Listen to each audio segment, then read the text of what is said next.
1998 সালের 17 জুলাই রাত 2:45 কলকাতার বন্দর এলাকার এক অন্ধকার গলি। বাতাসে ভেসে বেড়াচ্ছিল সিগারেটের ধোঁয়া। দূরে কোনো ভাঙা ল্যাম্পপোস্টের নিচে দাঁড়িয়েছিল কিছু ছায়া, যাদের মুখ দেখা যাচ্ছিল না, কিন্তু তাদের উপস্থিতি থেকেই বোঝা যাচ্ছিল এখানে সাধারণ কিছু ঘটছে না। এই শহরের বুকের নিচে এমন এক দুনিয়া তৈরি হয়েছে যেখানে আইন কাগজে থাকে আর সত্যি লুকিয়ে থাকে অন্ধকারে। অর্ণব সেন তখন এক সাংবাদিক হিসেবে সত্যের খোঁজে এই গলির কাছে পৌঁছেছিল, কিন্তু সে জানত না যে আজ রাতেই সে এমন এক দরজা খুলতে যাচ্ছে যেখান থেকে ফিরে আসা খুব কম মানুষই পারে। তার হাতে ছিল কিছু ফাইল, কিছু নাম আর কিছু অদ্ভুত লেনদেনের তথ্য, যেগুলো ধীরে ধীরে একটা ভয়ঙ্কর জালের দিকে ইঙ্গিত করছিল।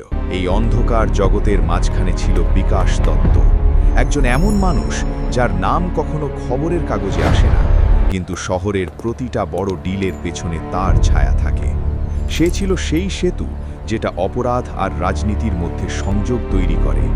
তার এক ইশারায় মানুষ হারিয়ে যায়, আর তার এক হাসিতে কোটি টাকার খেলা হয়ে যায়। মেহেরুন্নিসা এই অন্ধকার দুনিয়ার এক নিঃশব্দ সাক্ষী। তার চোখে লুকিয়েছিল এমন কিছু দৃশ্য যা সে কখনো ভুলতে পারেনি। এক রাত এক ভুল জায়গায় উপস্থিত থাকা, এটাই তার জীবনের সবচেয়ে বড় ভুল হয়ে দাঁড়ায়।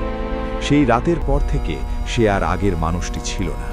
তার প্রতিটা শ্বাসে লুকিয়েছিল ভয়, আর প্রতিটা ছায়া যেন তাকে মনে করিয়ে দিচ্ছিল সে যা দেখেছে তা কেউ জানতে পারলে সে আর বাঁচবে না। এই পুরো খেলার মাঝখানে ছিল রাজীব চৌধুরী, একজন পুলিশ অফিসার যার দায়িত্ব ছিল আইন রক্ষা করা, কিন্তু সে জানত এই শহরে আইন আর সত্য সবসময় একসাথে চলে না।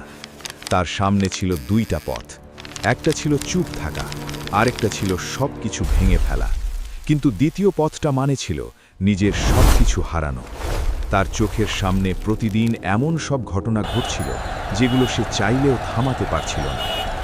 অর্ণব যখন এই চারজনের জীবনের মধ্যে সংযোগ খুঁজে পেল, তখন সে বুঝতে পারল এটা কোনো সাধারণ অপরাধের গল্প না, এটা এমন এক সিস্টেম যেখানে প্রতিটা স্তর একে অপরকে রক্ষা করে। এখানে খুন শুধু একটা ঘটনা না, বরং একটা বার্তা। এখানে সত্য প্রকাশ পাওয়ার আগেই তাকে মুছে ফেলা হয়, আর যারা এই সত্য জানে তারা হয় নিখোঁজ হয়ে যায়, না হয় চুপ থাকতে বাধ্য হয়। 2001 সালের 3রা মার্চ রাত 1:20 একই গলি আবার একবার সাক্ষী হয় এক অদ্ভুত ঘটনা। সেই রাতে হঠাৎ করেই সবকিছু বদলে যায়। কিছু নাম গায়েব হয়ে যায়, কিছু ফাইল হারিয়ে যায়, আর কিছু মানুষ চিরতরে নিঃশব্দ হয়ে যায়। অর্ণবের খোঁজ আর কেউ পায়নি।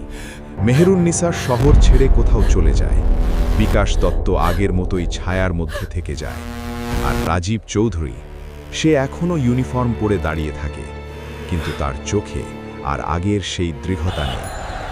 কলকাতা আজও আলোয় ঝলমল করে, রাস্তা ভরে থাকে মানুষের ভিড়ে, কিন্তু এই শহরের গভীরে লুকিয়ে থাকা সেই অন্ধকার দুনিয়া এখনও জীবিত।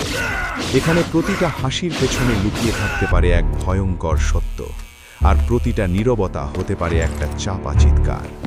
এই শহর অনেক কিছু দেখেছে, অনেক কিছু সহ্য করেছে, কিন্তু তার সব গল্প কখনো সামনে আসে না। কিছু গল্প শুধু অন্ধকারেই বেঁচে থাকে।